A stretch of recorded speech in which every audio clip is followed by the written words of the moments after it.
नुआ संसार तोते अभिनंदन तो चल बाटरे झर फूल चंदन तो चल बाटरे झर फूल चंदन समयर चक्का भौरी घुरे घुरे फूले कांदनालो चढ़ीबु तू फूल सवारी धीरे धीरे फूले कांदनालो बाहादर सुख परा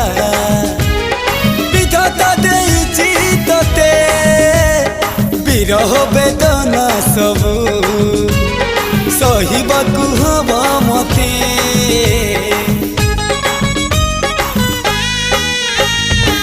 सिंथी तो रहेला सिंदूरी धारे धारे फूले कांदनालो चढ़ीबु तू फूल सवारी धीरे धीरे फूले कांदना।